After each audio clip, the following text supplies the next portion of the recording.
Hello and welcome to Zero Point Energy, but it's 0 point what we talk about and just as much energy. I'm Sean, And this is Jorge. and tonight me and my faithful Mexican are talking about a fun semi-true story from the last century. Interesting choice of words, first of all. Second of all, really? Faithful Mexican? What are you, my squanto? I mean, are you not my faithful Mexican? You're Mexican and you're my faithful best friend. Yes, Kimosabi. Okay, Uh, seriously though. But no, tonight we watched Wag the Dog, the 1997 black comedy political intrigue movie by Baron Levinson. Starring Dustin Hoffman, Robert De Niro, Anne Heche, and a cavalcade of other stars of the time, both musically, movie, TV, just all the fun. And it's a great story of using the media to create your own narratives within the government. This is a movie that basically is absurdist, but also surreal, because it's so fucking believable and so, in some ways, because both of you and I are jaded, predictable, but predictable in like, oh, what the fuck's gonna happen? This is gonna happen. And then, because of the modern age, okay, predictions we have, no, they're wrong. Why? Because we know this shit, and this is the way they could have gone, but they went this way instead. It's like, oh god, oh. This is a movie that 28 years ago when it came out it's just fiction. Like, you watch this movie, it's like, there's no way that they actually do this stuff. It's so obvious. But now, in the modern age of technology, you would assume it's so easy to tell when they're faking this stuff. But it's not. Like, this is literally how you control the media, how you control the information flow, how you spin a narrative your way. And it's literally the only reason our current administration exists. That and the fact that people are stupid and gullible. it's not the way I was going to say it. I was trying to spin it a different way. Um, The people allow their emotions to sway them. People have a database of the world's information at their fingertips and refuse to use it, or are too dumb to know how to. Yeah, did you know that you could download Wikipedia? Yes. Like, it's so weird, but it's so awesome. I literally downloaded it to my phone. I look up articles and just read. That's me for fun, okay? Judge me if you will, but whatever. It's literally like about 40 to 50 gigs. That's it. Yeah, and if you download it, you don't have to worry about the article being changed in real time. It's like, no, the article you have is the one that was there before the changes. So that's how you compare and contrast what got changed on Wikipedia. I mean, Downloaded archived versions. if I remember correctly, okay, you know what? That's the boring stuff. Forget it. Nobody wants to hear that. It's just really convenient and also kind of awesome. True. But that's why we're as informed about the media and politics and the world as we are, because for fun you and me do shit like that. Yeah. I mean, okay. We're nerds. Yeah, fine. Look, when I was going out of the city and shit, it was during the war, and I was like, okay, I need a way to find my way around. I literally downloaded like an offline GPS program to my phone. That was also 40 to 50 gigs. A lot of information out there, a lot of cities, and I was able to get around just about anywhere. Yeah, like, as long as the maps are even remotely decent, or, up to date, the downloaded versions are pretty good. I just Like, the real only reason you'd want their real time ones is like they update you about construction and traffic and stuff like that, very true. road closures. But like, if you even remotely know your way around the city, the downloaded maps are fine. Even the downloaded GPS, they're not as accurate, but they're within 100 yards, which is accurate enough. The European version is actually within 100 meters, and I'm being serious. I'm not making a joke. Well, yeah, It's a little smaller, people. That's why. yeah. I mean, like, in most European cities, if you're within 100 meters or something, you're pretty much there. In the U.S., if you're within 100 yards or something, you're pretty much there. Even though 300 meters is a city block, and fucking 100 yards is 3 city blocks. I thought it was a city block and a half. Give or take. Fine. Like, okay. Real world examples of what they call wagging the dog. Monica Lewinsky scandal. Donald Trump. Like the existence of Donald Trump at all. Yeah, he's not real. He's a political construct.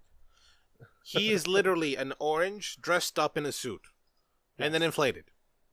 Or a sentient Cheeto. Yeah, that works too. For the Europeans, he's a bag of Fanta. Some people call him a potato, which is a little weird. I like to call him the Fanta fascist, because the alliteration is fun. Agreed. By the way, that version of when I said literally was not literal. It was ironic. What? The irony of your literalness is literal. I'll give it to you. That one was good. Yeah, but for examples of why the Monica Lewinsky scandal is a part of wagging the dog is during the scandal, President Clinton ordered missile strikes in Afghanistan and Sudan shortly after the press release broke about the scandal, which drew people's attention away from the scandal short term to, like, why are we currently bombing Afghanistan and Sudan? You also got it again with, in President Trump's first run, where in 2017 he conducted strikes in Syria during the investigation for Russian interference into the 2016 election, just to throw people off. And then again in 2020, there's the airstrike assassination of General Soleimani, which occurred during his first impeachment trials. So to throw off the people from the fact that he was being impeached, he took out, admittedly, a horrible man who committed multiple atrocities and war crimes while being one himself. Wait, are we talking about the general or Trump? Both. Okay, agreed. Look, people, we don't really lean left or right. We're just kind of the middle road, and we call it like we sees it. If there are Democrats who are as bad and they're currently the president, we'd be making fun of them. We made fun of Biden president plenty in episodes during his presidency. We just happen to have more episodes during Clinton's. I was going to say. We have more episodes during Trump's presidency because Trump has been president twice in the length of this podcast. Yeah, this is a weird on and off again podcast. Sorry, people, but eh. Life gets in the way, and so does fearing from political retribution. Very true. We have lives, they matter. Brown lives matter. I mean, no, I'm kidding. Tacos for life. Hell yeah, tacos. Oh, God, I could go for some tacos. I don't care if I'm Mexican. I love tacos. Fuck you, people. You know, I do have tortillas, so we can have tacos with the steaks. Dude, yes. I can make us some steak tacos. That's right. We're letting our inner fat guys take over. But no, every now and then you have to let the inner fat guy out, and so it justifies the outer fat guy. You know what I learned how to make recently? Huh. Chimichurri. Chimichurri. It's not that hard delicious. To make. What? It's not that hard to make. It's not hard, but I had no idea. Like, I legit had no idea. Yes. Most things that people cook that seem complicated are actually stupidly simple. Like flan. Like, legit. It's pretty hard to actually mess up flan. Yeah. But I disagree with one of the characters. William H. Macy in this movie said, you can't really tell if flan is good or bad. It's always the same. Like, fuck you. No, I've had bad flan. No. I mean, it's very easy to tell if it's bad. Yes. I mean, the flan is basically a custard. I mean, you can at too much heat and it breaks. If you don't stir it fast enough, it separates. Like, it's easy to fuck up flan. It's also decently easy to fix if you get it early enough. True. I don't know where we were going with that. I was just mentioning I it don't because know. it came to We mind. barely talked about the movie itself. We admit this movie was mostly a cover for us to wax poetic about the current state of the American political system and the current trajectory of the world, because it's going to hell even faster than usual. Yeah, you know what? That is actually very surprising and interesting. This movie is supposed to take place over about 2 weeks, more or less. And we're about 2.5 weeks into Trump's presidency. So the realisticness of this movie is actually pretty impressive. Oh, yeah, because they are using the technique that Trump is currently using. It's the exhaustion technique. It's the flood the media with so much shit you don't know what to focus on. So when you do focus on one thing, there's 20 other fucking stories and you're already wrong. Yeah, you know what? Yeah, you're right. I mean, they put so much in there, and okay, there's no legal ramifications really on this movie that they show. There's no I mean, they do disappear a guy just because he wanted credit. Okay, yes, I'll give you that, but I mean lawsuits, that sort of thing. Like Trump's getting hit with lawsuits left and right. Musk, the Republicans are covering his ass as best they can, and that's because Trump and Musk are currently doing things that are very obviously horribly illegal and that they don't have the power to do. So people are calling them out on it and trying to stop it. In the movie, what exactly are they doing wrong? They made up a war out of nowhere. Right, but once people find out that that's fake news, it's just bad reporting, what did they actually do wrong? They didn't actually hurt anyone. They didn't really divert government funding places.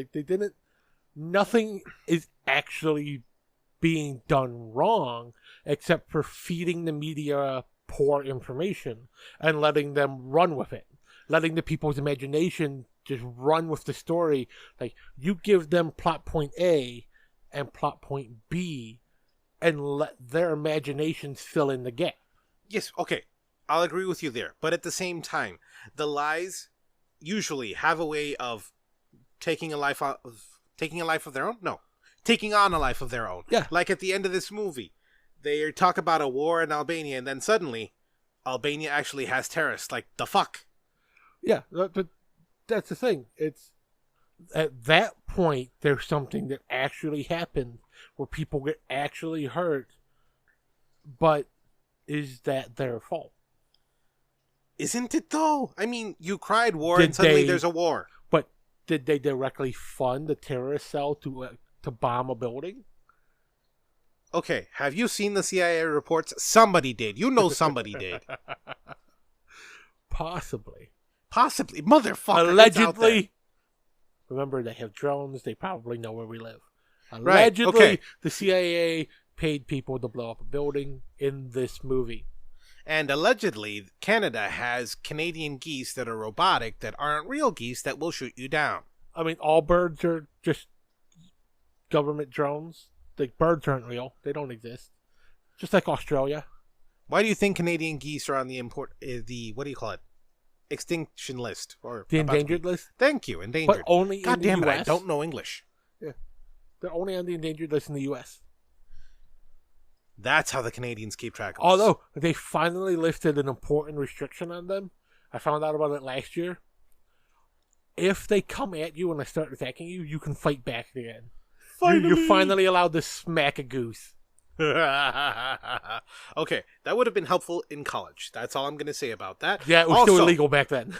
That's why that would have been helpful in college. Number one. Number two, we're making this shit up. We're joking. Canadian geese are not robotic. I mean, they might be.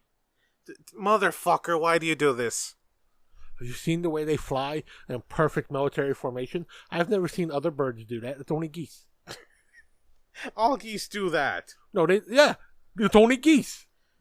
I swear I've seen swans do it too. Swans are just pretty geese. Okay. Swans are the blue angels of the geese. The blue angels of the geese. Fuck you.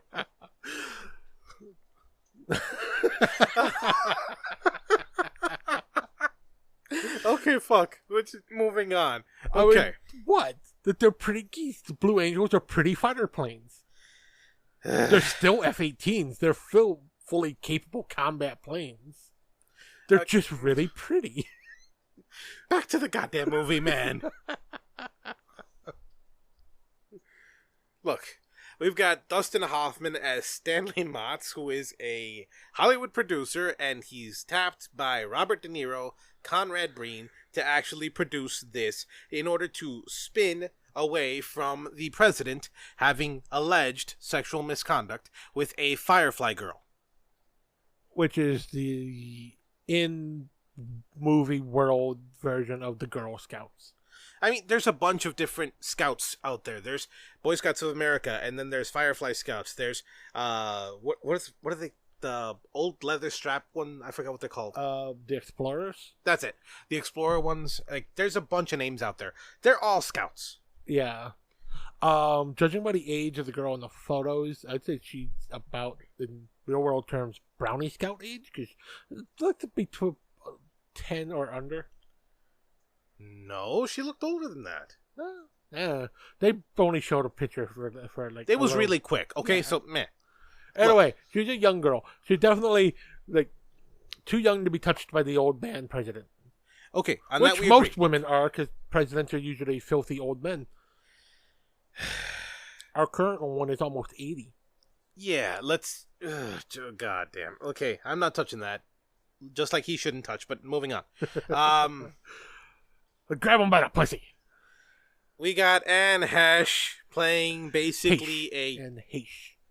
Hey, it's Heche? Heche. Fine, my apologies. Anne Heche playing a media relations person and brings in Robert De Niro in order to try to head this off, and they succeed. I think she's the head press secretary. That's it, head press secretary. Fine. And just, wait, I thought the media relations, like, the guy who actually, or girl in this case for Trump, who stands at the head of the podium and gives the press conferences is actually the head relations person. That's the head press secretary. There's media relations, and then there's the press secretary. My apologies. The media relations person is like the go-between for them, and the press secretary is the person who does all the actual, like, in front of the camera talking. So I guess you would be more correct that since we never see her directly in front of the camera talking to people, she's the media relations person, because there's that guy who's at the podium that I forget his character's name. I forgot. But, John Levy is the character played by John Michael Higgins. He's the press secretary. And just literally, it's a joke in the movie, but what do you call it? Dustin Hoffman has De Niro tell him, say this specific phrase, and he does say that phrase. It's like, how deep in are you in this? How much control? And he can control it, obviously. Like, yeah. Yeah. He didn't believe that they were actually working for the president and that they had actual power or say for something. So it's like, you see the guy on TV? What do you want him to say? And they literally called him on a cell phone and told him line for line something to say, and he said it. It was not impressive because it's a movie, but what's the word I'm looking for? It was like... It was creepy because we've seen that exact same thing happen in real time with other press secretaries, especially Sean Spicer during the first Trump presidency. Less so much with the current one. Levitt. I forgot her name. Yeah. Something Levitt. Something. Words. Caroline Levitt. Yeah. Okay. Fun times. Like, the movie is kind of a weird mix of, we planned this exactly, and, okay, things did not go our way, we need to go crazy, and then crazier, and then crazier, and it's, oh my lord. Oh, and Willie Nelson in this. He would never fucking do this. The man has integrity. But integrity. If you give him good enough weed. That's some out there weed, though. Or if you guarantee that because it's still a federal crime, it's like, you will never be prosecuted for weed crimes. Even still, the man that man has gotten away with a lot of shit. You know what? I can't say no to that. The sheer amount of weed he always has on him. Like, the fact that he travels internationally, he's got some form of protection. How about Snoop Dogg? Dude, he goes on the radio and smokes up. Yeah. Like I said, they've got some kind of protection. Okay, yeah.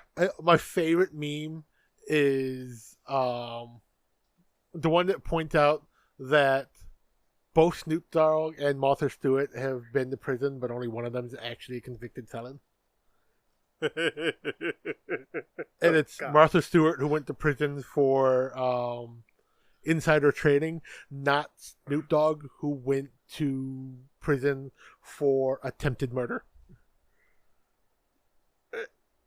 Okay, moving on. We got Dennis Leary in this called Fad King, and that's probably the title, but at the same time, it's like the brainstorming sessions they have in this, and how ridiculous, funny, and then at points believable. He figures out every angle for how you can market this, how you can spin it and make money. Which, realistically, Trump has to have an entire team for that. The how quickly they get March cranked out for every fucking thing that happens to him. Like, oh, he shit himself at a press conference. Diapers. The oh, next God. day, all his followers are wearing golden diapers. Okay, when he got his ear shot off and people had like an ear-shaped shot glass or something like that? The ear-shaped shot glass, they had fucking maxi pads taped to their ear. Oh, God. Yeah. Dude, did you hear about the meme coin? Where Trump literally released it like a couple of days before inauguration. A bunch of people bought in, and then he took all that money? Yep. Good Lord. I mean, that's what he did with his fucking, his Bitcoin. His crypto. And then Melania's doing something like that too, if I remember correctly? Yeah, except hers is, like, I mean, it's crypto, so it's no crypto is legit. I don't care what people say, crypto is not legit. It is fucking money laundering. But hers is slightly more legit than his because like his is very obviously just funneling money into his pocket, and hers legitimately seems to be benefiting some organization. I mean, it's still just stealing money from people, but at least she's stealing it and giving it to charity, kinda. Maybe. Like, okay, let's be honest. I mean, stealing it and supposedly anytime giving it to rich charity. people give it to charity, it's just so that they don't have to pay taxes. Dude, that's every corporation, okay? Freaking when Domino's or Walgreens or I forgot how many other companies ask you for donations to St. Jude and such, they give the money to St. Jude, but then they claim it on their taxes as, we donated, we don't owe this much in taxes, but it's your money you gave them. So, but yes. when I send the check directly to St. Jude's, I can't take that shit off because it wasn't in the thousands. Wait, what? Seriously? Yeah, there's a threshold you have to hit. No, dude, I claim like $200 or $300 on my taxes because I tithe to my church. Oh, cause yeah, if you do it to a church, it's different. Like I'm not made of money. I can't give my church much more than that. But you get the idea. Yeah, I know, but no, it's like when you like just making charitable donations, like there's a minimum threshold. Good Lord. Or just like having to buy, like if you have a uniform at work and you have to buy your uniforms, there's a minimum amount of money you have to spend before you can start tax deducting the fact that you're required to buy certain clothing to go to work. Okay, that is some bull, but fine. Wow. Like, if you have a job that is a grooming standard where, like, you're required to have your hair a certain way, your facial hair a certain way, you can take off your shaving supplies and you can take off the fact that you're going to a barber or a salon to have your hair look professional, but there's still a minimum threshold you have to hit before you can actually deduct it. Like I had said, that is some bullshit. Yeah, because that threshold stops existing if you make over a certain 100,000 amount of dollars.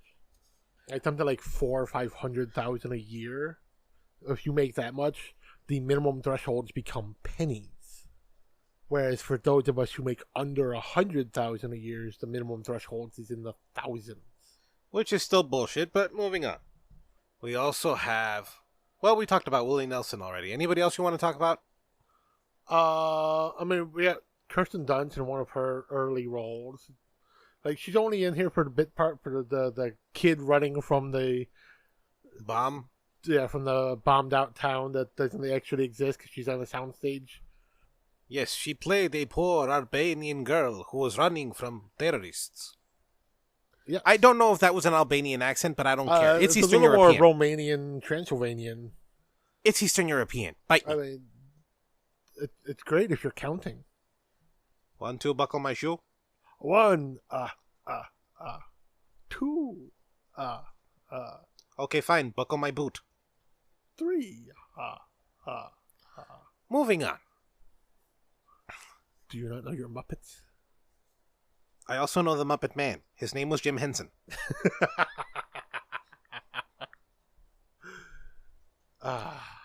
Wonderful. Good man. I forgot his name. Hold on. Give me 1 second. Elon Musk. No. Oz. Something Frank Oz. That's it. Frank Oz. Voice of Yoda. Yep. Voice of a lot of people. Very good guy. Yes. Miss Piggy and the Cookie Monster. Wait, really? Yeah. What? Hold on. Holy shit. Wow. Well, he must have a very attractive... Curry. All I remember was that Jim Curry was also attracted to Miss Piggy in that movie. Tim was Curry. Huh? Tim Curry. What did I say? Jim Curry. Oh, fuck. Sorry. Tim Curry. I was close, though. I was off by a letter. 1 letter. Missed it by that much. Back to the facts as we know them. And then they might change because everything has spin. Good lord. We didn't lie. We used alternative facts. Oh, Sean God. Spicer, 2017. I was expecting them to bring that back. I really was. Like, I was expecting this movie to have something like that. But no, it was just like, it's spin. We're not lying. We're just telling a story. And just, literally, Dustin Hoffman, great actor. He literally just justifies everything with his story. Yep. I love it. Like, there's a story for everything. Yep. Oh, jeez. Which, honestly, if anybody's ever met a producer, that's exactly what it is. No matter what they do, they've got a story about it. Like, hey, this reminds me of that time. And then there you go. No matter what you're doing, this reminds me of that time that we did that thing in that place with that guy. You know what it reminds me of?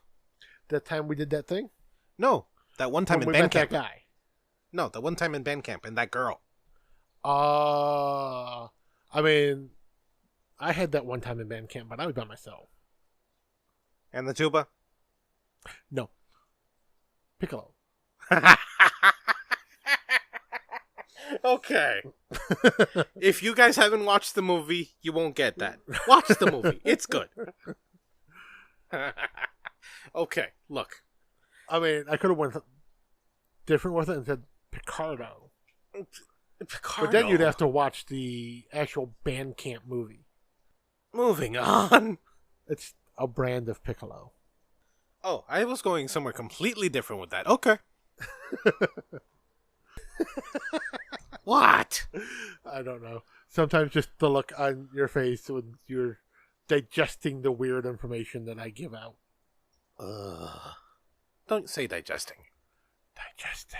Meh. Moist. What is it with you and whispering in my ear? Stop it. Okay, and the headphones are coming off. And the condoms are coming on. Oh, God. Speaking of condoms. Oh, Jesus. The things that they've said this week. The things. Like, because of not just watching this movie, just the experience. Being a 30-something-year-old. Yes, I'm going with something. Fuck you people. 30-something-year-old, okay? I'm 40. God damn it, now they can age me. What? I said, God damn it, now they can age me. You're younger than me. There's still a 3 in front of your number. Fine. Mine starts with a 4. Fuck it, 34. Moving on. Anyways, the claims, okay? Like, after this movie, there's no fucking way to know something is true except comparing it to record. And you know what this, administration is fond of? Getting rid of the fucking record. how many things that they've gotten rid of, okay? Climate change statistics. They've gotten rid of ocean temperature statistics. They've gotten rid of... Gender, women. They've gotten rid of women. No! Yes. This is President grab him by the pussy. How could he get rid of women? Technically, they've gotten rid of men. Because according to the president and his executive order, you are the gender you are at conception. All humans are female at conception. Yeah. So, therefore, everybody who identifies as a male or who is naturally born with a penis, you're a transgendered human. Be proud. Fly your flag. It's pretty. You know what? Everybody, take up the anthem. Shania Twain, I feel like a woman. How about I make a man out of you? You know what? Why not? Fuck it. Because then we can get down to business. To defeat the Huns. Or the Mexicans, depending on which idea you are in terms of Democrat, Republican, like the Trumps. Huh? We can get down to business to defeat the Trumps. You know what? I can get behind that too. Just everything, the lawsuits, the amount of the shit that's literally happening every single day. Okay, have you seen the memes online on TikTok? I forgot the name of the creator, but he has like this recurring series of like, have you seen the latest season of Earth? Like they have the president back again. That guy he got really high ratings and then really low ratings and then really high again. Shit like that. Like aliens watching the Earth as if it was a reality show. He stopped coming up in my feed. But I fucking love that guy. I'll look him up and I'll mention him probably later in a note or something in the... What is it called? The description. Words. I have them, I think. Ideally, the English ones, please. I mean, I know the Spanish ones, but I struggle with them. ¿Por qué? Because. No, that's por qué. Because. But por qué? Because. If you speak Spanish, you understood that. Seriously, though, like, the amount of information, and it's not just the fact that it's out there, it's the fact that there's so many facets to the same goddamn information, okay? Like, okay, in movie example, they created an old song and then put it into the Library of Congress in order for it to be there. Then they planted the idea in a press secretary in order to find the song called Old Shoe. And, that is still technically possible. I think that is part of why the Library of Congress and the National Archives are looking for people to help them digitize stuff so that it makes it harder to just sneak shit in. Like with old copies of stuff, you could just age some paper, could use some old ink or aged ink. You can make a document, just smuggle it into the archives, and then look, there's that paper, there's that document. Remember that thing from 50 years ago that I said existed? It actually exists. You drew that on Wednesday. Okay, I agree, but I'm currently trying to digitize my entire DVD and CD collection, okay? So that I can play it and I can still play it the way it was supposed to be. I'm not just turning DVDs into, like, video files. I'm literally digitizing the entire disc to maintain the... Right, but while you're digitizing that, like, your computer has a record of when that file was digitized. No, that's why. That's my point. I'm digitizing the format so that you can actually play the DVD as if it were still a physical DVD. That's my point. Yeah. The importance of digitizing the entire format, not just the knowledge. So let's say you have that digital CD. Yeah. Okay. So you know that CD was digitized in 2025. Yes. When did that CD get bought? Probably 1997. Yes, I like old music. When was that CD burned? 1998, 99? Okay. How do you know that one was burned in 99 and not in 2024? Because of the metadata. But you can spoof metadata too. Yes, you can. Now, the thing is, though, you need to keep a ledger of all of your things. That's what I'm doing personally. But it takes a long-ass time. That's the problem. Time is a bitch. It's harder to spoof the digital. Because you have these records and stuff, that you need to keep these records and stuff. But if you just had a shelf full of CDs, did I put a CD on your shelf a week ago? Or did you put it there 20 years ago? That's why I mentioned the ledger. That way you know that it's there. It's incorruptible because it has to be kept separately. Yeah, but who writes down every time they go buy a CD? Okay.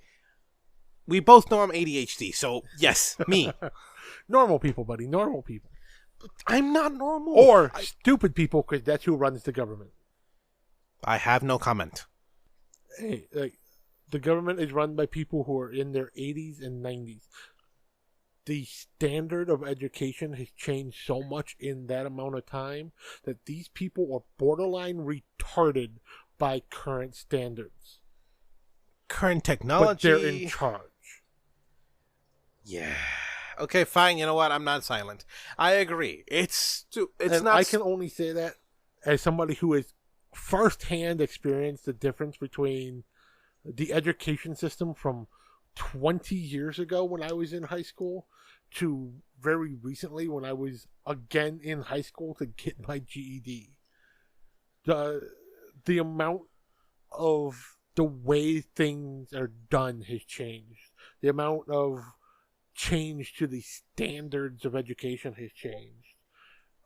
Like, there were so many times when I was like, oh, you made this extra complicated just because you could. Well, no, that's the way we've been doing it. When did you start doing it that way? And it was like 10 years ago. Okay, well, I learned this 20 years ago, and that wasn't a thing then. Well, you're wrong. Why am I wrong? Because I'm older than you? And technically, yes, I'm wrong for being older, which is just the proof of the standard of just because you're older, you're probably wrong because you are, which is why, realistically, you do not need to respect your elders. They've done nothing better than you other than not die. If we get down to basics, and I mean absolute basics, the fact that they're not dead is kind of a godsend in terms of they were able to reproduce. They were able to actually pass on their genetic lineage. Like, in that regard, they're a success. Yeah. The problem is they're not still learning. And that was kind of a given back in the day. You didn't need to keep learning because you would be taken care of, because your children would be able to support you. You got the level of education needed to get your job, and then you stopped learning from then. You didn't learn anything extra. You learned what you needed to work, and then you stopped. Like, I have a large skill base. I've learned a lot of jobs because I've had a lot of jobs. I have a large knowledge base because I like to study things. But technically, that's what makes me wrong. I know too much about too many things. Yeah, back in the day, that would have gotten you so many fucking jobs. Like, you could literally think outside the box because, you know what? Back in the day, we did it this way. And then they take the input and then they change it just a little to modernize it and use it in a new context in order for it to work. Like, frickin', what are they called? In a library, the cards. Dewey Decimal. That's it. Dewey Decimal System. They had the card catalog thing. That's it, card catalog. They would pull them out and then they would look at them and know exactly where to find something. Now what do? You have a program that searches in a database and can tell you exactly where something is. Hell, they do it now with products in like Target, Walmart, shit like that. Okay, you teach somebody the new process. You don't need to look it up alphabetically. It'll do it for you. All you need to know how to do is spell it.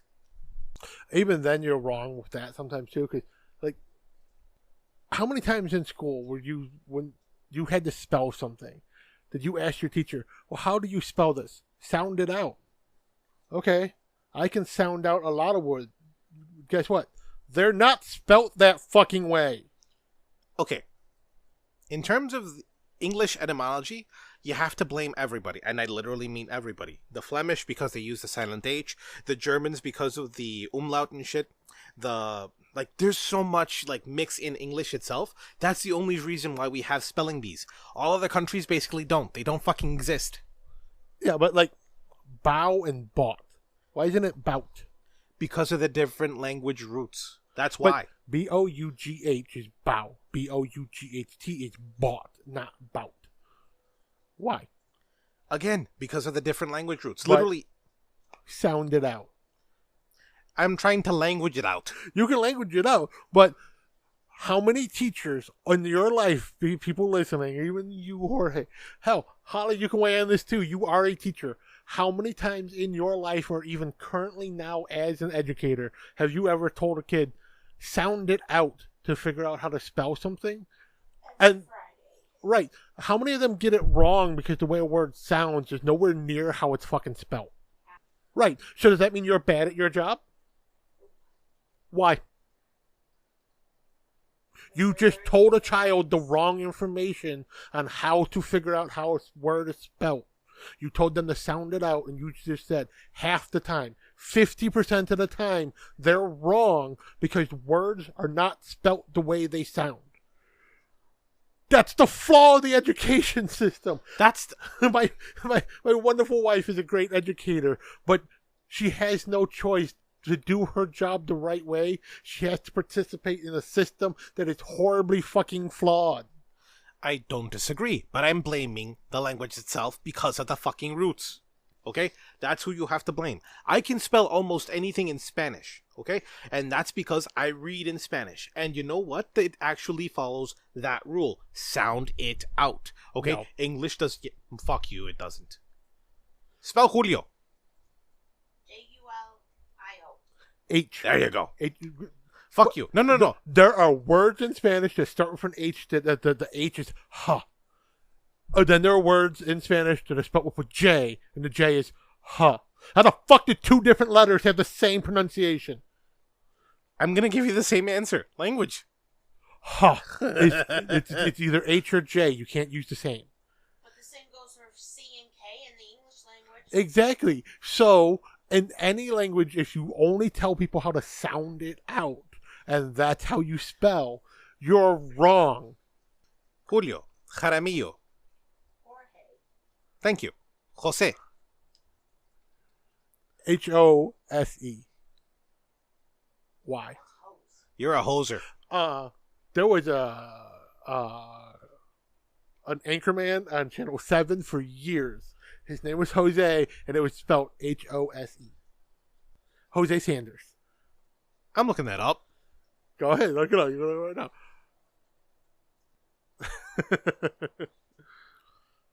Yeah, Hosea. Jose. It's pronounced Jose. It's Hosea. No, that's Jewish. It's fucking Hosea. That's Jewish. Jose.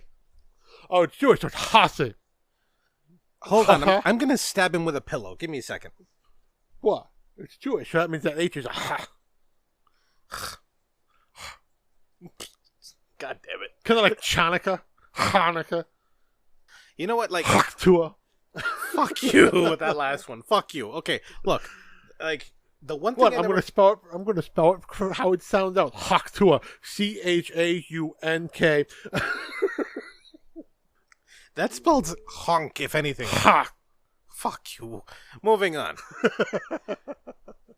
Look, we were talking about a bunch of stuff that was said and the way it was spelled. Okay? Yes, like, we're going to give real-world examples and talk about them.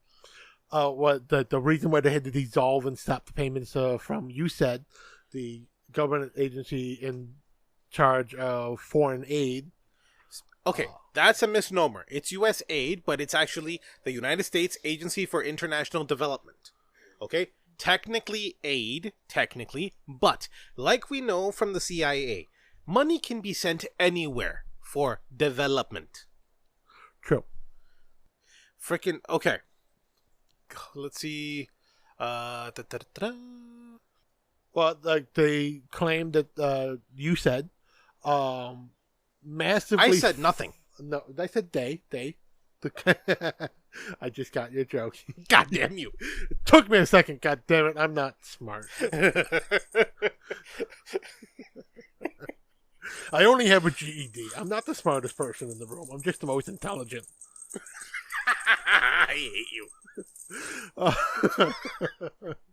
So, but they said that you said massively funded Politico to be one-sided by giving them over $8 million in funding. That's false because publicly available records will show in 2023 and 2024 that you said paid a total of $44,000, not $8 million political, and the payments were earmarked for institutional subscriptions to E&E News, a political publication, and there were no other transactions. Members of Congress, anyone can pay for these subscriptions to Politico or Political Premium, or like it has other names. Essentially what it is like Politico Pro. It just gives you the information from Politico. It's how you access this information without having to read through a ton of ads. And so you don't get the filtered content. You get this is what was written in the article. Half of Congress have these fucking subscriptions. You know, you'd think they would also pay for Bloomberg through this, considering it would be quote-unquote free, but You would think. Alright, hold on, I'm looking for something else. God, motherfuckers. They put a bunch of text and they say absolutely fucking nothing. I mean, that's what they do. That's the point. Like, just state the goddamn facts and don't spin. The problem is that what is spin? Like, are you looking at it from this facet? Are you looking at it from this facet? You know what I mean? Like, fuck. Hold on, let me pull up this one instead. No. Okay. What about this one?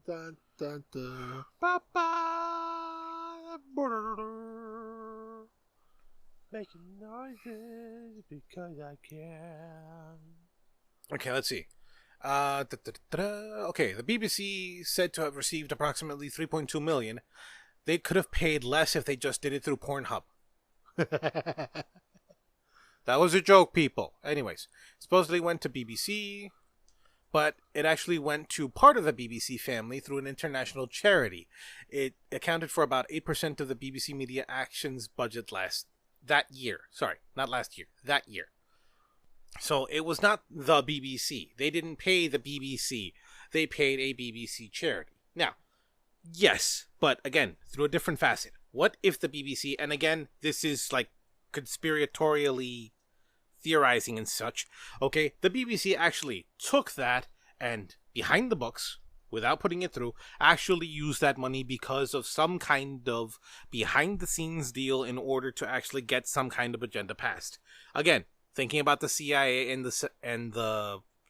drug trade in South America and such. Yeah.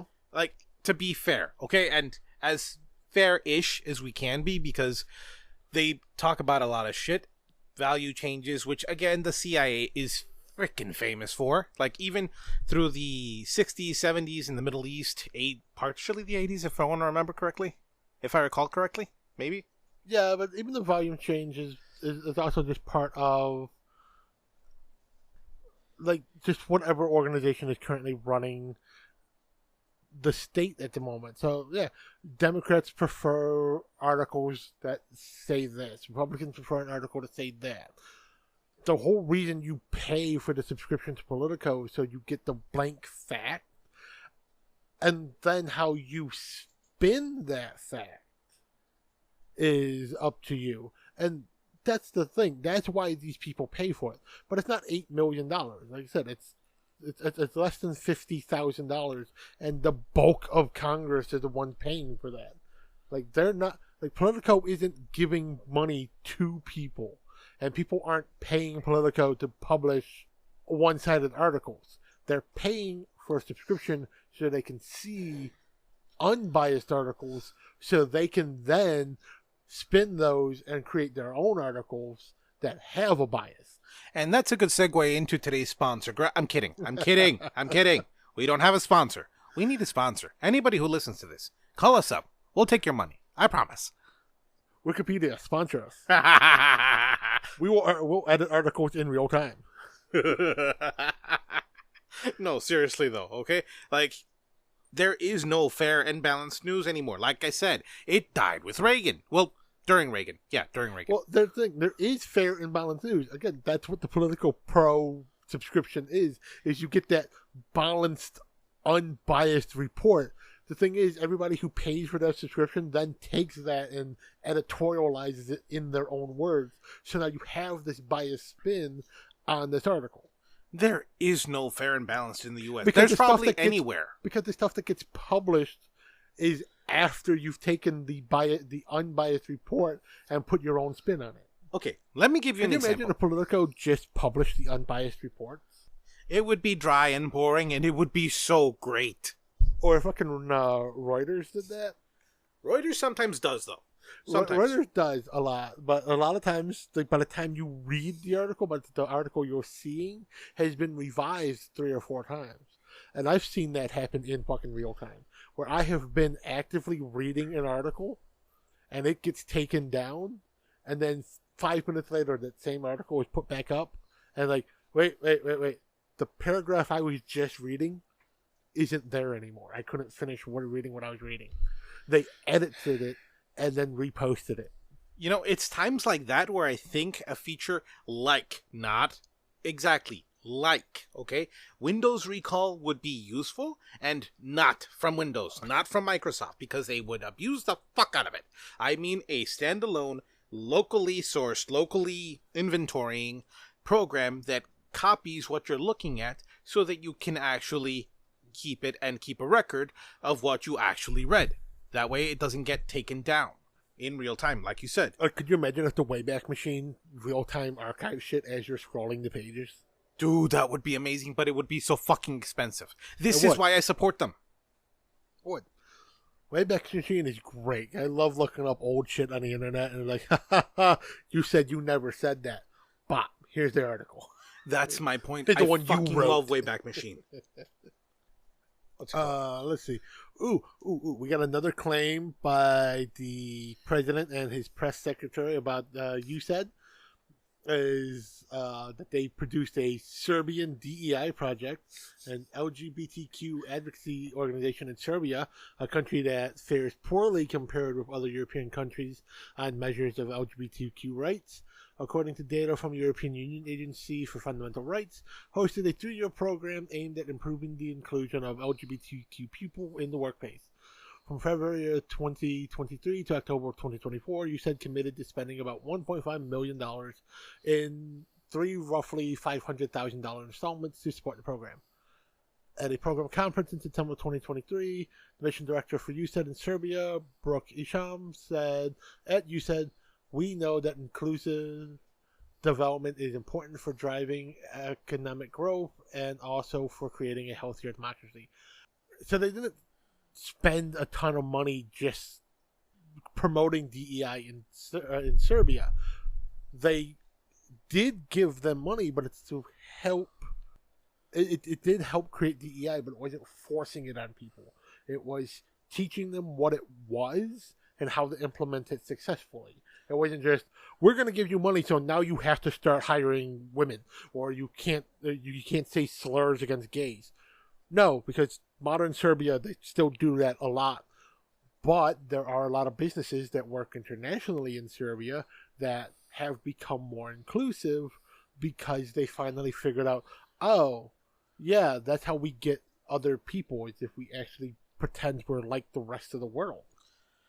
Yeah, that's the hard part. It's pretend. It's always fucking pretend. You can't do this kind of shit. You have to support it at the grassroots level. And this is not grassroots. This is, or could be grassroots, but at the same time, what is considered brainwashing? What is considered actually supporting a local event? What is considered advancing good morals? Or is it American interests? Where is the separation? Where is the not so gray? Where is the... Like, are we doing this for the good reasons, or is it just because USA, we're the best, give us your oil? Yeah. I mean, yeah. I mean, I can just agree with what you're saying in general. Like, I know you ended it in a question, but that's... Some questions don't get answers. But that's the whole point. Okay, look, like, I don't agree with what Elon Musk is doing, what he did with the Treasury, what he's looking into and all that shit. I don't want him there for fuck. Okay? I don't agree with it because he's not an actual federal employee, and Doge is not a sanctioned government agency because it's not sanctioned or funded by Congress.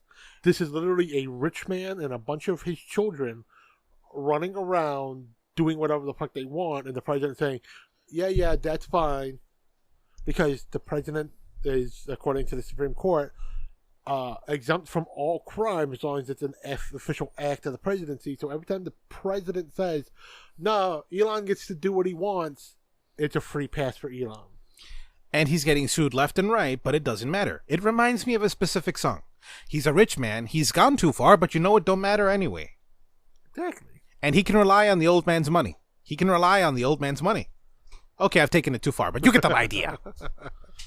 Like, specifically, just the fact that he pulled this stuff out. We know what it's being spent on. I don't disagree with this. He's spending, like, he's not, sorry.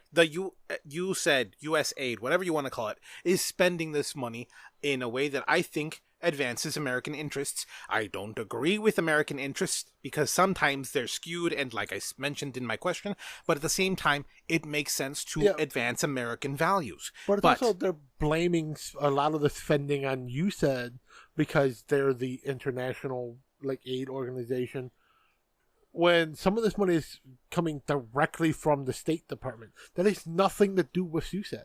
Correct. Hold on. That's where I was going. Okay. Like advancing American interests and stuff. State Department. Totally agree. Or trying to advance specific, spinning and trying to have a good image for the U.S. on the international stage. But U.S. aid is supposed to be supposedly more for actual aid. Okay. If it's for programs of the advancement of women in Kabul. Okay. Stuff like that.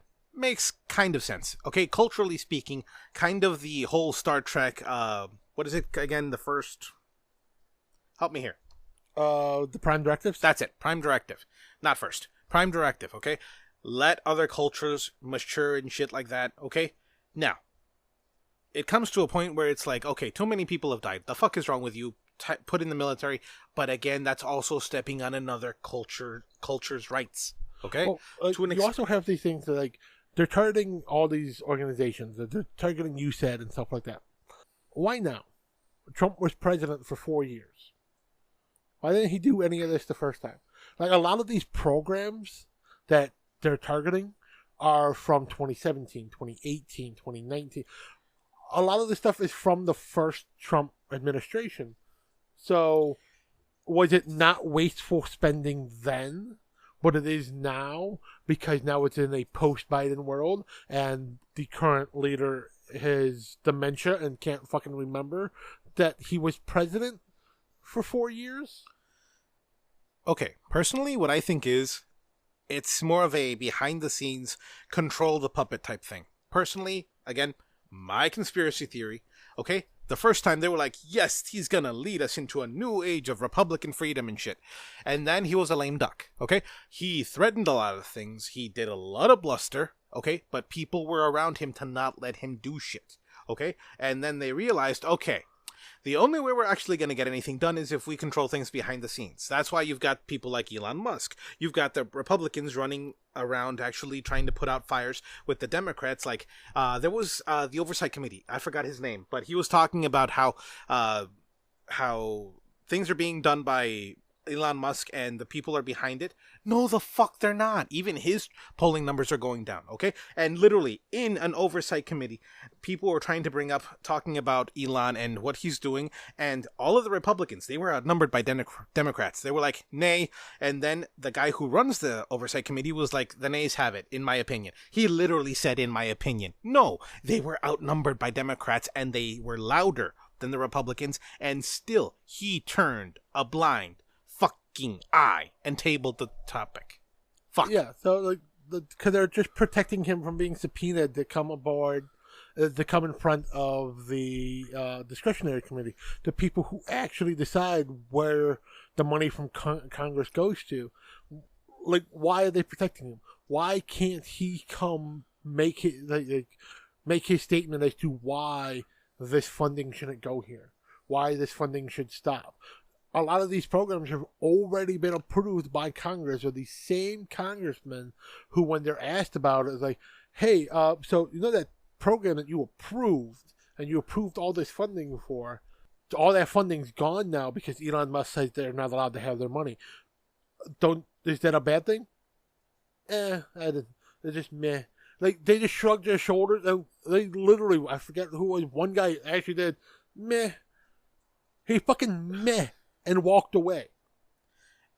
Agreed. And not just the meh, it's also like they don't even know what's going on. You ask them about it, they don't even really comment. They just say the people are behind him, shit like that. You know, like the old stuff, like the people. We're the party that protects the Constitution and shit. They're literally wiping their asses with it. Yeah, and they'll talk a lot, and then when you point out something specific, like, well, I'm not familiar with the details on that. You wrote the fucking bill. Well, I have to get back to you on the details. We've got 40 pages of shit you wrote down, so what details do you need to get back to me on? Would you like to read the things that you said you wrote down? We can read them to you, Mr. Senator. Just... How do I say this? And then, oh god, what was it? The new director of the FBI. He's the first ever secretary who, during his confirmation hearing, pled the fifth. This man is now in charge of the FBI. The head of the Department of Justice pled the fucking fifth when asked questions. Which means, since he has to deny answering the questions under risk of perjuring himself and incriminating himself, does that mean you're lying? Does that mean the answer to that question would mean admitting to committing a crime? Like I get that we have the Constitution, and the Constitution is great. It's lovely. It's wonderful. There's so many great things about it. I'm willing to argue, and this is a hill that I'm willing to die on, that the Fifth Amendment is one that needs to be canceled out. We need a new amendment that cancels out the Fifth Amendment, because we've written amendments that cancel out previous amendments. Because being able to say, I plead the Fifth, meaning you don't have to answer a question because it might incriminate you. No. If the answer to the question is you admitting to committing a crime, guess what? You committed a fucking crime. I can't agree with you on that. I just can't. Okay, look. Why? Are you committing crimes? Are you a criminal, Jorge? Do we need to call ICE? Motherfucker, I was born here, okay? Until the Supreme Court... The president says there's no such thing as birthright citizenship, so that doesn't matter. I fucking hate you. Look. The president is always right. He's infallible. He's a God King. God King. Meh. Oh, God. The Christian thing he did by executive order. That was some bullshit. Creating the Department of Faith? Something like that. Yeah, whatever the hell it's called now. And then hiring a TV evangelist as his new government faith leader? Okay, look. Obama was decently bad, okay? He filled the requirements for having... He was so evil, he wore a tan suit one time. Let me finish. Okay? He filled some of the requirements for being the Antichrist and shit like that. I will not deny that, okay? Like, there were lists and shit online. Look, neither here nor there. Of color? Can we? No, fuck you. Orange is a color. Moving on. Okay, anyways, like I was saying, literally... Trump has a department where this woman said, what Trump wants is what God wants.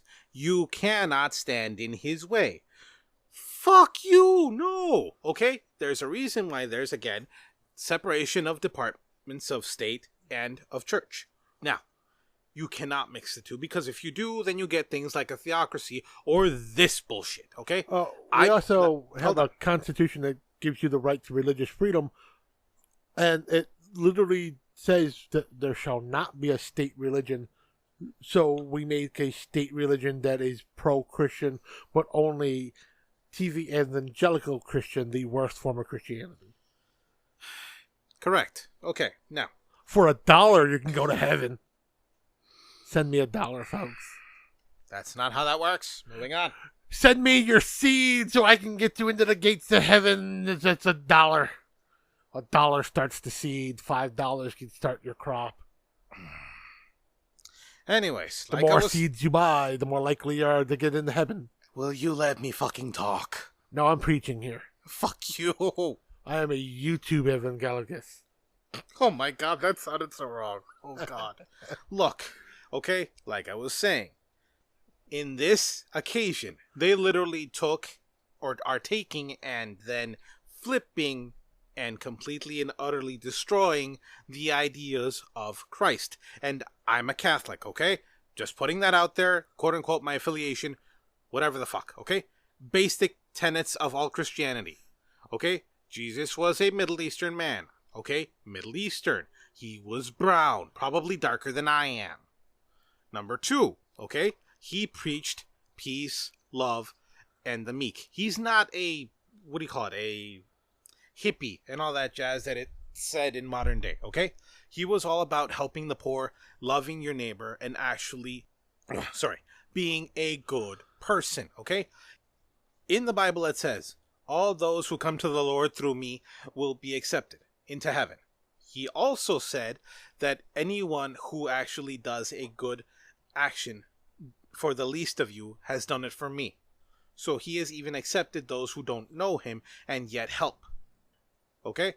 This man, Trump, okay, is literally turning away from the meek, okay? The migrant. Even in the Bible, in the Old Testament, which the evangelicals love to preach from, says, if you have a stranger in your land, welcome him. Okay? Now, I'm not the kind of guy who says, let everybody in, open borders. No, okay? Legal immigration. It's hard as fuck, but it's worth doing. Now, if you're a political asylum type person or asylumee, how would you say that? Asylum seeker. Asylum seeker, okay? Then yes, you would have expedited because of dangerous circumstances, okay? But if you want to get in, you have to do the paperwork. My family did that. It took them about 15 years, but they came here. And that's the biggest problem with the system is to do it the right way, it takes fucking forever. And while you're doing that, yeah, you're exempted from certain programs. So you're exempted from the visa program. Could you just get this deferred pass that lets you stay while your paperwork is being processed? And again, this can take decades. So yes, we have illegal immigrants who have been here for 10, 15, 20 years. 50. But they are going through the process. It is a slow process. We do not need to hire more border agents. We need to hire more asylum agents. We need to hire more lawyers who could try these cases in court and help get this paperwork through. We need more clerks. We don't need more guys with guns. We need more judges. Dude, we need to simplify the system. I literally looked at the process. Again, this was back in like about 1950. I wasn't born. I looked at that process though. It was annoying as fuck. And that was everything with paper. Now everything's with computer and it's still fucking annoying. Yeah, it has not gotten better with the new technology. If anything, it's gotten worse. Because there's so many people who started the process before the digital age, and now their files have been digitized, so now people don't know where to look for them. Not just that, and now with Trump doing the, executive order to stop all processing and shit, like, people who are supposed to have their day in court now aren't having anything. Yeah, they're just being sent back. Like, that means if they ever come back, even doing it legally, they have to start that process all over again. Which is another 15 years, okay? I'm 34 years old. Believe me, 15 years is a long fucking time. Yeah. It is a horrible thing. And, like I said, it's the problem of the system. It's a problem of our government in general. And even with the government, I wanted to interrupt you while you're talking about the religion part with another joke, and I want to say it anyways, but, at least they decided that our official state government was going to be Christian-based and not Catholic-based, which is actually surprising considering how many congressmen and senators are accused of touching underage people. You get one. Hey, I have lessened the amount of anti-Catholic and pedophile jokes that I've made a lot in the last year. So I'm happy with my one. Fine. But it had to be... Okay, At It least, used to be constant. It used to be every episode. fine, but thank you for at least letting me get everything out first before you did it. I'll say that. Yeah, see, I didn't interrupt you. I used to interrupt you with this shit constantly. I had other jokes that were funnier that I interrupted you with. Look, the other thing about this is Trump and Elon are putting out so many tweets and other spitting everything. It's like, what the fuck are they doing? Like, they are so anti-DEI, diversity, equity, and inclusion, that they forget that they are DEI hires themselves. Exactly. Donald Trump is 78 years old. He is older than the retirement age, which means he's a senior citizen, which means he is also older than the age that we would hire most people to do a job without, filling some diversity quota. Elon Musk is an illegal immigrant who snuck his way into the country twice by falsifying his documentations and crossing the Canadian border instead of flying directly in from South Africa, where he's from. But that's it. He's an immigrant. That means him having any job in this country, period, automatically falls under diversity, equity, and inclusion. Okay, you're not wrong, but also, basically, Trump is a diversity hire because he's a minority. He's an Oompa Loompa. He is. He's orange. I mean, there's no other way to look at this. Like, he's fucking orange. Like, I've known people, I still know people who spray tan on a regular basis. Hell, I like my Instagram is full of women who spray tan on a regular basis. They're brown. Donald Trump is orange. You know who turns orange from spray tanning? People who do it the cheapest ways possible while claiming to be a billionaire, or who do it too often. Like, we're talking Jersey Shore years Snooki. So that bitch was orange. So you like him white but dark, huh? I do, because I find the tan line sexy. Like, especially the Brazilian, the like almost white tan line with the super dark tan. You have the weirdest kink I've ever heard of. Good Lord. Moving on. What? It's an interesting contrast. Sure, it's the contrast that does it for you. Right. Uh-huh. Moving on.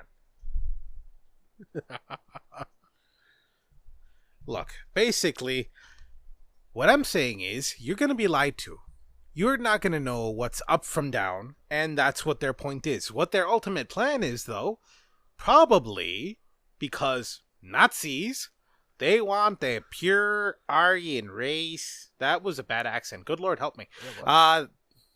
They want a pure Aryan race. They do.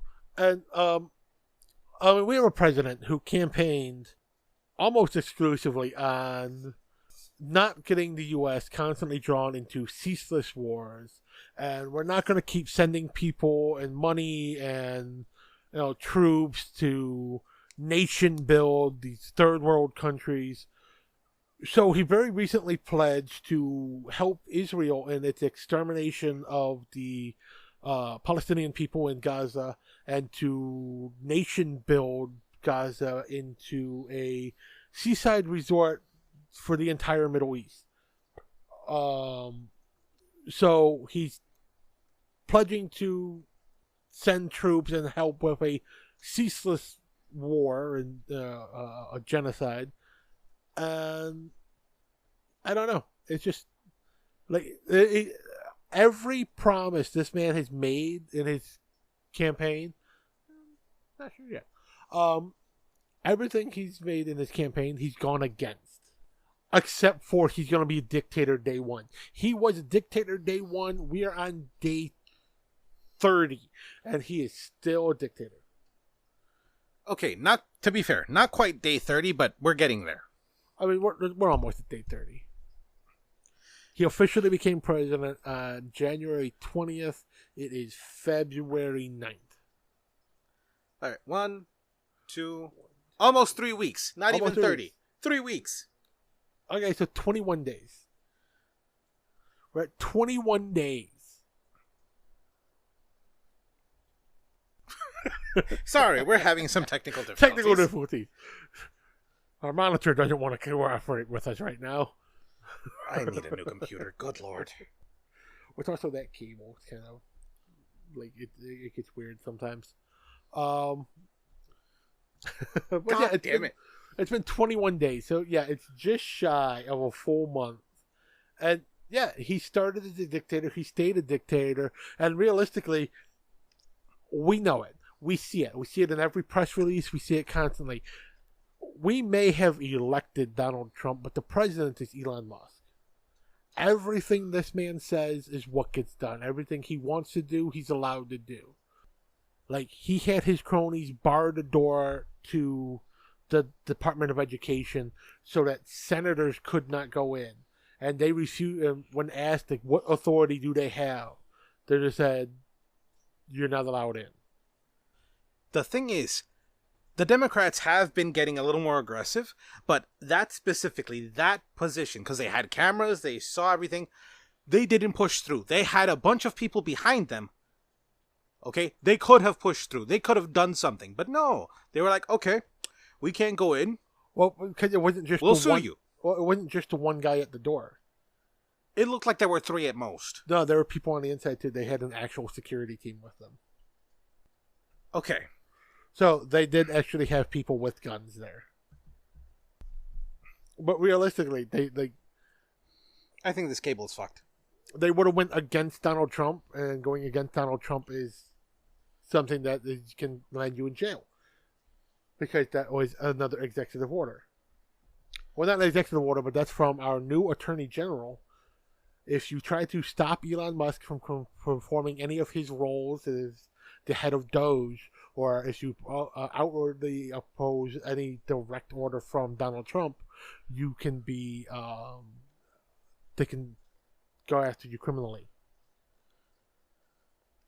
Which is a dictator move. Especially since it counts as a Homeland Security violation, so it gets you sent to Guantanamo Bay. Indefinitely, meaning you don't get a trial, you don't ever see a judge, you're just detained indefinitely, because that's what the Homeland Security gets to do. That's part of the Patriot Act and the Homeland Security Act. It's the worst things ever. It's literally a police force. Oh my God, it's the Gestapo. It's a police force that has no higher authority. They don't answer to anyone. They do what the fuck they want. They have their own off-site jail that they can just stick people in, and that's it. All they have to do is cite national security, and you get disappeared. It's moments like this that I remember the 40s and 50s. It's a story from the 40s and 50s where farmers were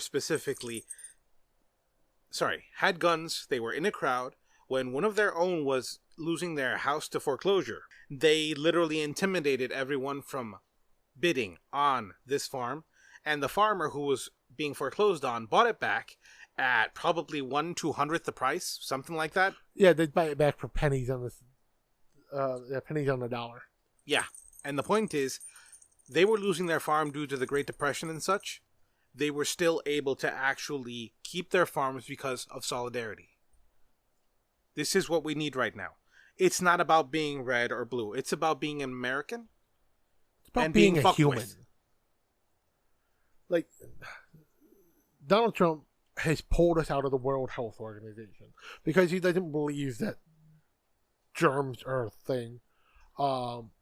He's pulled us out of the Human Rights Agreement because, nothing says you care about human rights more than saying that you can't willingly be a part of the agreement that says you will abide by giving people their basic human rights. Like, the only reason to pull out of the Human Rights Accord is so you can violate human rights. If anything is a violation of human rights, it is what's happening in Gaza. Okay, another thing that we dropped out of, which I don't really understand as much, is dropping out of UNESCO. Like, that's World Heritage and shit. Like, yeah, because if we're part of UNESCO, when you can't bomb sites that are protected by the heritage sites, like Gaza. Well, fuck. Like the pyramids in Egypt. There's so many like protected heritage sites. There's like, no, like if you destroy them, it's It's a crime against humanity because it's destroying culture, it's destroying heritage, it's destroying history. That is the one thing I cannot abide and cannot stand. And the reason why is because it's bigger than any one human group, because it's literally our history. We've been around on this earth for about 150, maybe 300 million years, okay? And of our history, we have approximately 6,000 years written down. According to the Bible, humans have only existed for 2,025 years. No. According to the, what's it called, fundamentalist Christians, we've only been around for about 100? Yeah. 1,000. No. I mean, the birth of Christ is creation of the world. 4,000 to 6,000 years. Look, actual written history is about 6,000 years. The Christians who are fundamentalists think that we're only about 6,000 years old. There's evidence to the contrary. Look, I'm not trying to argue for or against them because I'm not going to win that argument because they're not very intelligent or will not actually listen to reason. Kind of like the flat earthers.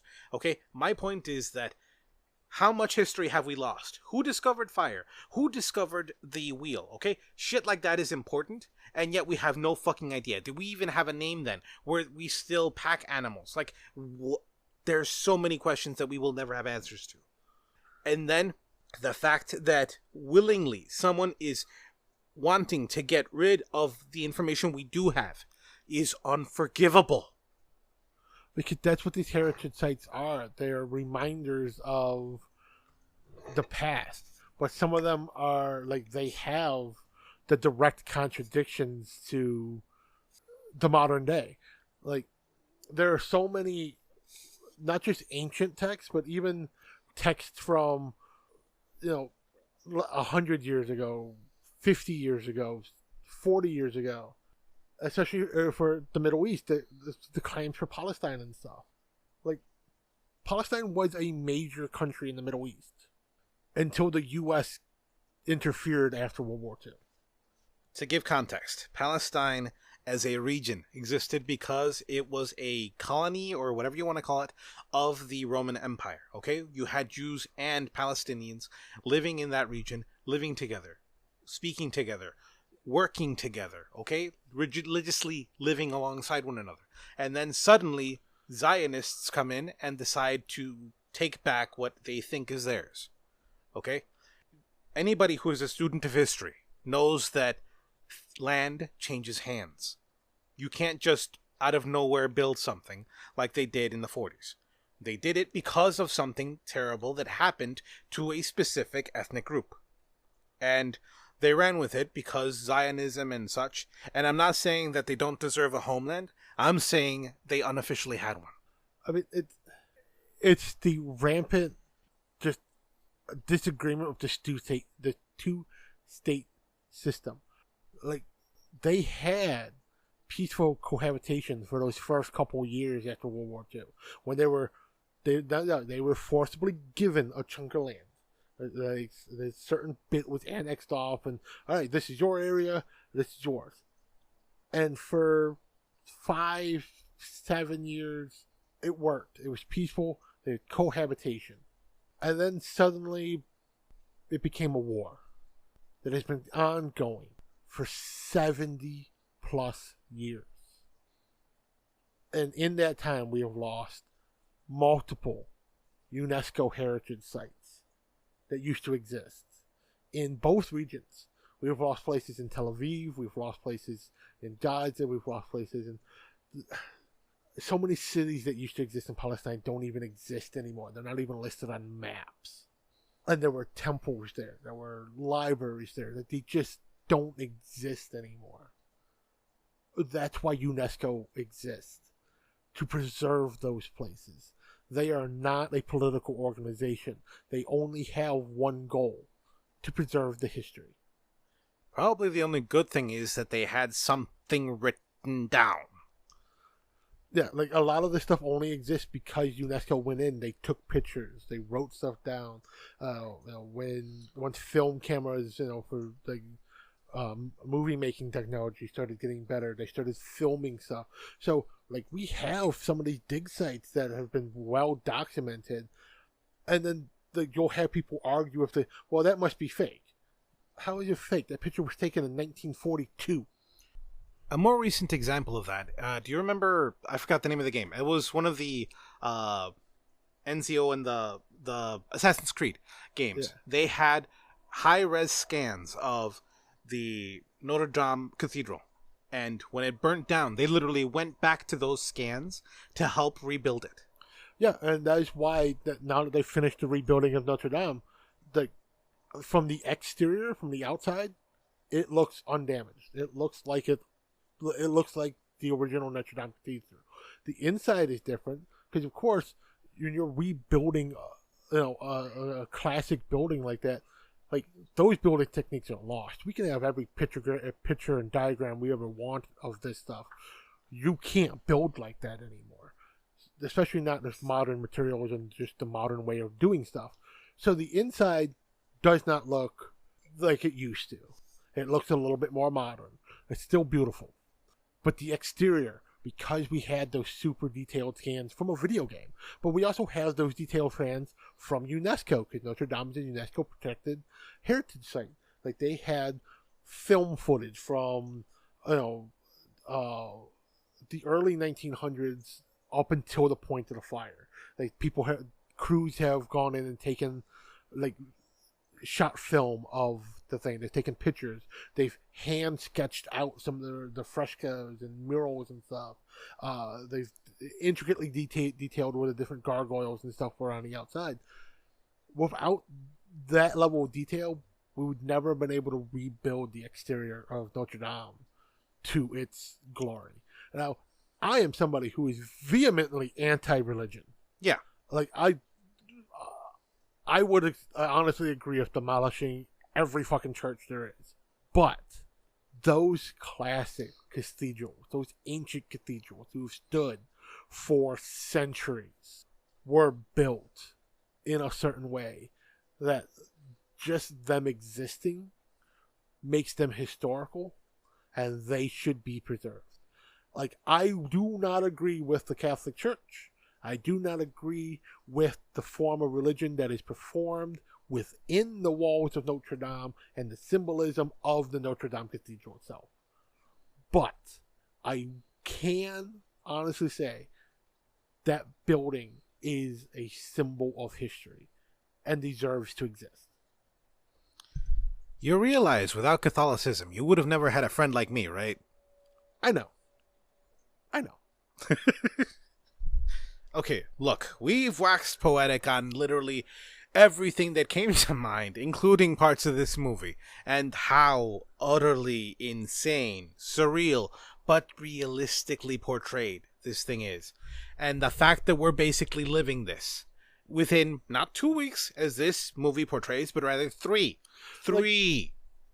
The reason we started talking about this originally was we were going to compare and contrast the whole, 30 years ago, before the information age was so big, when people didn't carry smartphones with them, when it wasn't so easy to look things up because Google wasn't around then.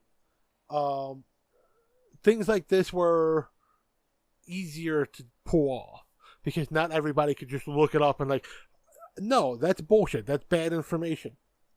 But the fact that similar things are happening now in the information age, when almost everybody, even homeless people, have fucking smartphones. You can go to, again, churches. I don't agree with most churches, but I do agree with humanitarian aid, and a lot of churches provide humanitarian aid. You can get a smartphone with a program so that you have internet connectivity, because internet is, in the modern era, has become a basic human right now. It's a need, like food. Like, it's the hierarchy of needs is always going to be food, water, shelter, like the clothing, all that stuff. But, dude, you forgot sex. Sex. Yeah, it's up there. That's reproductive needs. That's nah. I'm joking. The fact that internet connectivity has become It might be lower on the list, but the fact that it's become a need. So, everybody, from the rich and well-educated to the poorly educated to the homeless to the mentally deficient, everybody has access to the same level of information. And the fact that you can still do this shit and trick people because they either are too lazy to do the research to look up this information themselves, or they're too party blind and too drunk on the Kool-Aid to want to do the research themselves, or are literally too dumb to know how to do the research themselves. Okay, you're completely right, and as I said before, there's always going to be many facets, but do you know how fucking exhausting it is? And Hold on. I listen to people on the left and the right and then get a fuller picture. And even then, sometimes the picture is still fucking distorted. Oh, yeah, that's... I would say that is yours and my kind of good points for us. Is we will listen to both point of views. Like, I have had my mind changed. There are times when I've been vehemently anti something, and somebody has pointed out made a good argument, which made me dig deeper into research, and like, you know what? No, I agree with that point. You've done it to me a couple times before, where you corrected me for being wrong on something when I've just like, no, I'm right on this. We've looked it up, and I've done research on my own. You've sat here and pointed out to me with making logical arguments. I'm like, you know what? You're right. I changed my mind on that. I can accept being wrong. More people need to accept being wrong. Listen to both sides and then make your own judgment. Remember, you are not red or blue. You're neither an elephant or a donkey. You are a person. You're not supposed to just go, one party, yeah, one party, yeah. No, it's about understanding both sides and then making a choice. Like me, I'm for women's rights, okay? Reproductive rights. I agree in terms of it should be there. Women should have the right to abortion. But I believe that I wouldn't do it, okay? I don't agree with it as a thing. But that doesn't mean I don't agree that you shouldn't have the right to do it. Exactly. Like, what do you call it? Being transgender, okay? You are transgender. I have no idea what the fuck that feels like, okay? I cannot relate to you on that level about how it feels to be stuck in somebody else's, quote-unquote, or a body that you don't believe is yours, okay? But at the same time, I believe it's your right to express yourself and be who you want to be. As long as you're not physically hurting yourself or other people, be you, and you should have the right to be yourself, to be your best you. Like, one of the tenements that this country was founded on was the pursuit of happiness.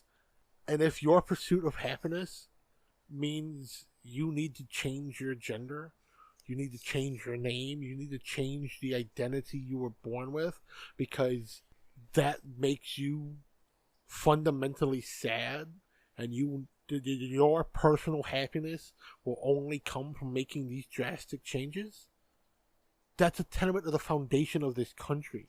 You should have the right to do that as a member of this country. As a member of the human race, everybody should have the right to the pursuit of happiness. As long as you're not hurting yourself, you're not hurting others. Be you. Be happy. Express yourself. Say what's on your mind. Live your heart. Live your love. Be your happy. And in that same vein, let others be happy. And I think that's the note we're going to go out on with this episode. Be you. Be true. Be happy. But don't trounce on others. And in general, just be good to one another. Keep the faith. Bye-bye.